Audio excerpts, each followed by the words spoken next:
So Nick, talk to me a bit about when you might advise a client to introduce management contracts as opposed to moving straight into franchising. Okay, that's a great question. So we've got, obviously there's different size businesses are looking at franchising. One of the sort of three main avenues that we look at are those developed brands. So large scale corporate entities already that have said, oh, do you know what, we might have 500, 600, 700 units around the UK, but franchising is a route to market we'd like to potentially look at. And they'll start having those discussions with us.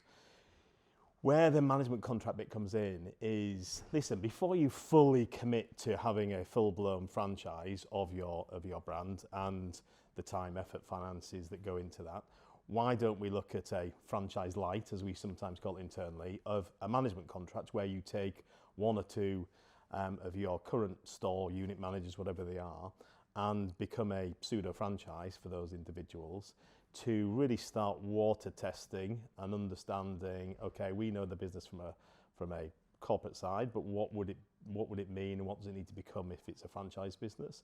So there's lots of learnings that can come from it that can help you develop the franchise further in the future.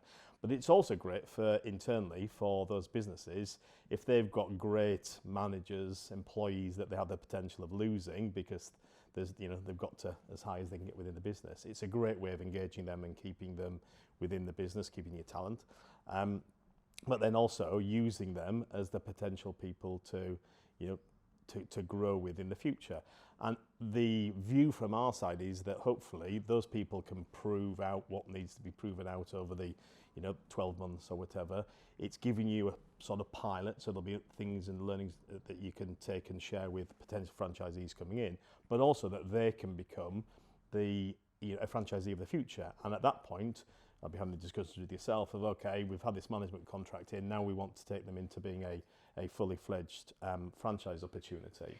So is the idea also that the individual outlet or store where the manager is might actually perform better if the manager feels that he or she is personally invested and engaged in it? Absolutely. In the way that they weren't as a member of staff. Absolutely, and I've seen it many times. We did one brand where it wasn't all through managers, but we saw a minimum 50% uplift in sales by the fact that someone had ownership of that business. That is quite interesting. It really is, and it's same business, same brand, same products, and suddenly someone feels like, well, I'm the chief exec of my own destiny here, and they'll make different decisions, and the franchise or the potential franchisor needs to be, reminded that it can't be a tell anymore. There needs to be a bit of give in there because you want to learn. Okay, if I was a business owner and went in there, what would that franchisee potentially want and what would they do?